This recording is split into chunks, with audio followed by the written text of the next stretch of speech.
All right, yo, what's up? Good morning, everybody, and welcome into A Bettor Morning, brought to you by Rival Fantasy. Rival Fantasy is your all-in-one fantasy sports platform. A little bit later on in the program, we'll check in on the latest fantasy challenges, Rival Fantasy challenges coming up for week number 5 of the NFL season as we push right along through. Get into some waiver wire stuff. Also want to talk some SEC football as we're starting to see something develop in that conference. And I think we are going to get to a spot to where we are going to see something in that conference that we've seen before. And I'll go ahead and break that down shortly. Corey Parson, the fantasy executive. If you are in the chat room, if you're out there rocking and rolling with us, please, I beg of you, be a good Samaritan and say good morning. If I say good morning, you're supposed to say good morning back. You know what I'm saying? As we get ready to chill for the next couple minutes, get you going and into the day. Shout out to everybody right here at Better Sports Network. Let's start with the football game last night. Seattle Seahawks go to New York Giants. Seattle Seahawks coming to the Meadowlands last night as a 1.5 favorite. Right before kickoff, that number moved up to 2. Seahawks 2-point favorites. Win the game 24-3. Destroy, blow the New York Giants out. And so Seahawks easily covered a number. Like I said, I think the Seahawks are the 4th best team in the NFC. The NFC has the Holy Trinity at top with San Francisco, Philadelphia, and Dallas. And then you add the Seattle Seahawks to that mix. Some people think that the Lions are that team, that's the 4th team, but Seattle already beat Detroit. But I come to you this morning with my trusty New York Yankee hat on. I put this hat on to cover my balding dome. You know what I'm saying? I got a bald head coming up there. I'm embarrassed to show it in public. You know what I'm saying? I was on the stream earlier this morning, and I was like, I didn't have a hat on, and I thought Heather was laughing at my bald head. You know what I'm saying? So I said, let me go run and grab a hat to put on my bald head so Heather doesn't laugh at me, right? And I went and I grabbed the first hat that I could find. It was my trusty New York Yankee hat. And this hat right here is really a symbol of pride. It's really a symbol of excellence. It's really a symbol of a city that has passion, that has drive, that is hard-nosed, that is tough, but it's also excellent at the same time. But I want to tell you something about the city that's on this hat. The city on this hat is struggling right now when it comes to their professional sports teams. Hell, they're struggling when they come to their college teams. Yeah, Rick Pitino might turn St. John's around, but Columbia football has been one of the most losingest football programs ever at one point, right? Then you got the New York Jets, who can't seem to catch a break. Supposed to bring Aaron Rodgers in for them to go to the Super Bowl. Bang, he's on the floor. Let's talk about the New York Mets, the comrades of the New York Jets, right? They were supposed to be a team playing in the postseason this year. They were a team that even had me buying in and putting the future down on this team. Keith, can you imagine this? On this team to be a champion or a team that would contend in the National League. Then we got to zig all the way back across town to the Boogie Down Bronx. I grew up in the shadows of Yankee Stadium. In October in Yankee Stadium, that building would rock. It's October and that building is dark. That's a disgrace. Let's leave the Bronx and let's head down the Major Deacon and hop on the George Washington Bridge and head on over to MetLife Stadium in the state of New Jersey, where the New York Giants are. And yes, they had some optimism and showed a semblance of success last season, but then everybody put their hand out, and now the New York Giants are a disaster. Then let's go to Brooklyn, where Kevin Durant and Kyrie Irving was supposed to make a super team and bring good time basketball to Brooklyn. It was a massive failure. Kyrie didn't want to take the jab. Kevin Durant couldn't play by himself. James Harden put a fat suit on to go to Philadelphia. New York sports franchises are in disarray right now. This is terrible. This is terrible what's going on in New York with these sports teams. It doesn't make any sense. How does this happen?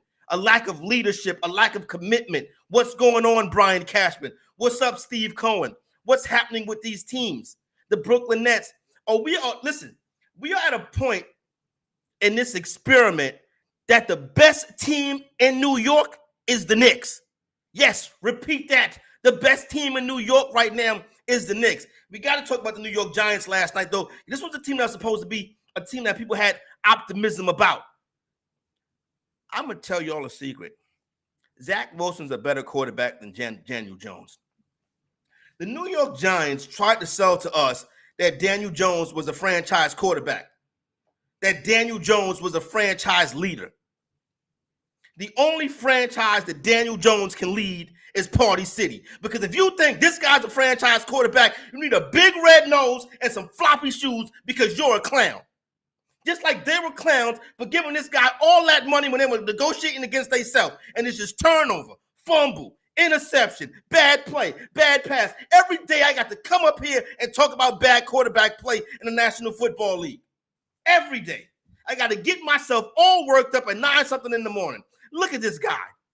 2 interceptions, 2 fumbles, 67 quarterback rating, sacked 11 times. Every time the New York Giants step up in competition, they don't get nothing done. They played Dallas 40-0. They played the Seahawks, scored 3 points. They did at least score a touchdown against the 49ers. The Eagles kicked their ass at the end of last year. The New York Giants had a good football team. Daniel Jones had a good quarterback. They made a mistake paying all these people. Saquon Barkley, I got to get my money. When you going to play? I understand high ankle sprain, but you always hurt, son. It's always something. I didn't think I would have to get into that this morning with these New York Giants and these New York Jets and these New York Mets and these New York disasters. Supposed to be the best city in the world. You can't even get a team into the playoffs. No free agents. Nobody. You think Ohtani going to come to the Bronx? You think some big time, you think Caleb Williams is going to be like, no, I need to force myself to the Giants? It's not going to happen. Nobody wants to be there. If the subways is flooded, you got people sleeping on the streets, you got tent cities in Queens. What the hell is going on, New York? Your sports teams are struggling. The city is struggling. You see where I'm at. I left. I got out of that joint. Such a great, proud city. And all of a sudden, there's nothing sports-wise. The Knicks are the best team. The Mets in shorts. The Knicks are the best sports team in New York. I feel bad. I love the city. I don't live there no more, but I still love the city. The city still is in my heart. It runs through my vein. I see the Bronx dark in October. There's a problem. The Mets keep telling their fans that they're going to make a run. They sign all these players. As soon as they put the Met uniform on, they tear every ligament in their body is torn. Every ankle is sprained. The quarterback, franchise quarterback, Zach Wilson. Franchise quarterback, Daniel Jones. You're right. We need a New York sports czar. We need somebody to come in there and be the general manager of all New York sports teams. We need a New York sports czar. We need somebody to fix the Brooklyn Nets. You got to fix the New York Giants. You got to fix the New York. I don't know who it's going to be. Who can be the New York sports czar? Is it Mike Francesa? I don't know. Somebody got to fix New York sports. This don't make no sense. Every time a New York team is on television, they getting their ass embarrassed. Daniel Jones, a franchise quarterback. Daniel Jones, $40 million a year contract. The poor head coach, my God, they can't stand the quarterback. A laughing stock. New York sports has become a laughing stock. The Knicks are the best team in New York. Let that sink in. The New York Knicks, a team that had 30 straight years of futility, now that they can make it to the second round of the playoffs, they're the best team in New York. That's amazing. Somebody got to come fix New York. Maybe I got to put my cape on, turn my Yankee hat upside, turn my Yankee hat backwards, and come back and fix my city. Get the people off the street. We got to talk about the waiver wire. Heather, I'm sorry, Heather. It seems like every morning I come in here, Keith, I try to do the right thing. I come in here and I say I'm going to have a nice, peaceful, easygoing show, give the people the information they need and going about my business. It never happens that way because I always get fired up. I always get riled up. And to see these New York sports teams going through this is heartbreaking. The Knicks are the best team in New York. Let that sink in. The only team in New York that's going to qualify for the postseason, and this year is going to be the New York Knicks. Let that sink in. Your football teams stink.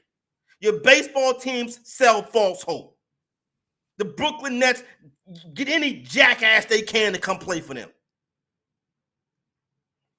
And then you got to pay New York City prices to go see these teams play. While you step over. Anyway. Waiver wire. I don't ever have a lot on my waiver wires. So I want to give you a couple names that could be on yours. Now, here's a guy that will be on my waiver wire. Jaleel McLaughlin. This is the Denver Bronco running back right here. Basically came in last week. Saw the injury to Javonte Williams. Sam Perine been a disaster so far this year. 19 fantasy points this past week. He's going to be a hot name on the waiver wire. Remember, you're picking up a Denver Bronco running back, though, when you do that, because they stink. Gus Edwards picked up a lot of spots. Seen him pop back up on a lot of waiver wires after the bad decision last week. If he's out there, he's going to be a piece of that offense in Baltimore. Please temper your expectations. Jake Ferguson is interested in if you need some tight end help. I'll probably be picking up Ferguson in a couple leagues, but I need tight end help at today. The thing with Ferguson is Dak Prescott likes to throw the ball to the tight end, and he's in play for a touchdown every game. So I would look at Jake Ferguson as a guy that I would keep an eye on the waiver wire. Tajay Spears, the Tennessee Titans running back. Pass catching back, doesn't get much work, but he can give you some good numbers in the PPR. When Tennessee is playing from behind, they take Big King Henry off the field. When they let Ryan Tannehill check down, because that's all he can do. Most of that work will be going to Tajay Spears. Keep telling you all about Jaden Reed. So Christian Watson is back, so he could pop back up on waiver wires, but he's a guy that's getting good work right now in that Green Bay Packer situation they got going on with the Packers wide receivers, Jordan Love in those games. Jordan Love could have been a New York quarterback. He could have been a New York Giant. The Giants, let me tell you something. The Giants got a quarterback from Duke. Hey, bro, you go to Duke to get a point guard, not a quarterback. You go to Duke to get a power forward, not a quarterback. In the New York sports is all, Keith. They need somebody got to come and take over all the New York sports teams. Nobody holding these dudes accountable anymore. Maybe the fantasy executive got to return. Listen, Fantasy Alarm folks, check this out, right? You need to get on over to Fantasy Alarm. Start a free 7-day trial of Fantasy Alarm's all-pro subscription. Get all the week 4 DFS and week 5 DFS contests and and picks for free. Go to fantasyalarm.com/win. That promo was not as clean as yesterday, so I'll do it again. Start a free 7-day trial of Fantasy Alarm's all-pro subscription. Get all the week 4 and 5 DFS contests and picks for free, FREE, free. Go to fantasyalarm.com/win to get involved with that one right there. I want to talk a little bit of college football because looking through this weekend's result in the Southeastern Conference, which is really, the NFL's developmental league, the next 5 years is only going to be 2 conferences. It's going to be the Big Ten and it's going to be the SEC. The Big Ten is going to have 20 teams. The SEC will have 20 teams. That's what's going to happen because teams like Clemson, Florida State probably go to the Big Ten, Clemson, whatever the case may be. You get what I'm saying. It's going to be 2 conferences in the next 5 years. The SEC is still America's dominant powerhouse college football and really college basketball conference. Shout out to the UConn Huskies, the Big East getting it done last year. But, this is where things are tense at in these divisions in this conference down here. And looking at the way the conference looks so far this season, I find it to be quite interesting, right? You still got Georgia as the only team, and Kentucky right now are the only 2 teams that are undefeated in Texas A&M in conference. Well, Alabama goes to Texas A&M this week, right? So one of those 2 teams will have a loss. And then Kentucky, they are at Georgia this week. So Kentucky will have a loss. So basically what's going to end up happening in this Southeastern Conference is at some point, everybody except for the Georgia Bulldog is going to have a conference loss because in the SEC, no matter how good you are, when you go on the road, you're probably going to lose. South Carolina hosted Tennessee last year, beat them by 30. A team that was on their way to the college football playoffs in their building. Last week, they go to Tennessee, a worse team than the team they beat last year, with Carolina having a better team, and they lose by 20. So how does this 50-point swing happen? It's because these environments on the road are too tough to win in. So if you can consistently go in conference and win on the road in the SEC, you can be the champions. You're a contender. You're a good team. Look at college basketball last year. The only team that was able to consistently go on the road and win in conference was the UConn Huskies. They ended up winning a national championship. So when you look at these teams and you look at this week of scheduled games, what you see is if Georgia and Alabama continue to win, for all the talk of Jaden Daniels in LSU, Spencer Rattler in South Carolina, the running game in Kentucky, Brady Cook in Missouri, for all the changes that people are predicting in this football conference, it's still going to come down to Georgia and Alabama. So for everybody that thought Tennessee was going to break through or Kentucky was going to break through or Florida was going to break through, or it's still going to be the same two teams. This year, people have been so hyperbolic. I heard somebody saying yesterday, don't be surprised if they try to run Bill Belichick from New England. Are you stupid? Bill Belichick is not going anywhere.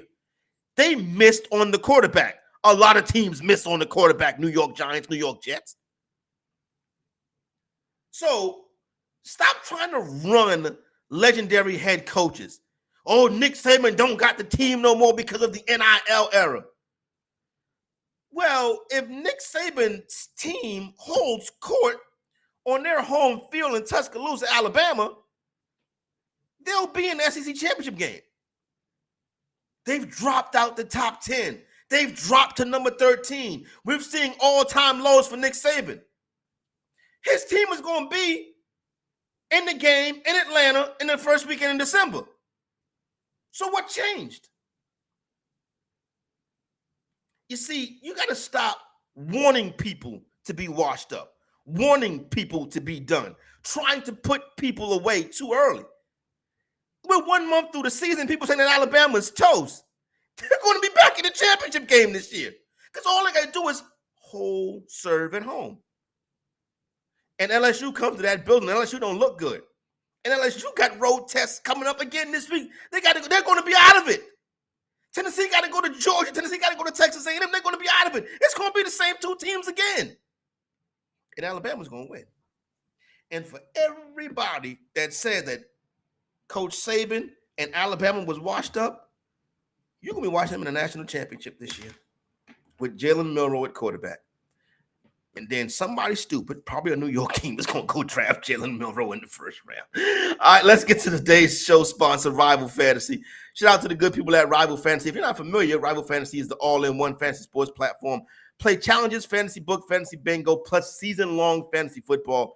If your fantasy football season is already a bust, draft a second chance season-long with Rival Fantasy and receive $250 in cash prizes. Go to joinrival.com/LOM. New users who sign up at Rival Fantasy get a $200 deposit match and a complimentary first play voucher. So they call me Rival Fantasy CP or Rivals Corey or Fantasy Challenges Corey because I'm so elite at this. All right, Heather, let's go split screen. Let's get it up there right now. Let's get the Fantasy Executive, get you some winners over on Rival Fantasy. Bingo. Oh, my eyes deceiving me. Does this say Lamar Jackson versus Justin Fields? This is a no contest. No contest. And I understand this fantasy and this points, and Lamar Jackson's taking on the Pittsburgh Steelers and Justin Fields taking on the Commanders. Who do you think is going to have more fantasy points in this one? I'm not going to skip this. I should unload the clip and put the whole thing on Lamar Jackson, comparing Lamar Jackson to Justin Fields. That's a joke. That's an easy one right there. Come get this easy money at Rival Fantasy. Are they going to put Justin Fields back up here again? Anthony Richardson. Bingo. Let's go. More just. Oh, it's Daniel Jones. Wait. This is a bridge too far now. This is a bridge too far. Yes, Richardson was cool. Lamar was great. Now Daniel Jones, I don't know. I'm backing off of this one. Skip challenge. I can only go but so far. Joe Burrow or Justin Fields? Joe Burrow has not been playing good so far this season. Been off to a slow start, injured, banged up. Fields need a big, no chance. Joe Burrow it is. Joe Burrow it is. So there you go right there, Rival Fantasy. Come get this easy money. They got you going up against Justin Fields on everybody. It's lit right now. Once again, Rival Fantasy is the all-in-one fantasy sports platform. Play challenges, Fantasybook, Fantasy Bingo, plus season-long fantasy football. If your fantasy football season is already a bust, draft a second chance season-long league with Rival Fantasy and receive $250 in cash prizes. Go to joinrival.com/alarm. New users who sign up at Rival Fantasy get a $200 deposit, up to a $200 deposit match, and a complimentary first play voucher. And bonus money, too. So there you go. The whole thing is there. Thanks a lot, Heather Klein. Say a prayer for your New York sport fan friends. It's bad times in that city with the sports teams right now. They need a New York sports czar. Maybe it's the fantasy executive. If you want me to come be a New York sports czar, Mayor Adams, give me a call. If I can do it remotely, it'll be a 7-figure salary, and I'll come and fix New York City sports teams. Until then,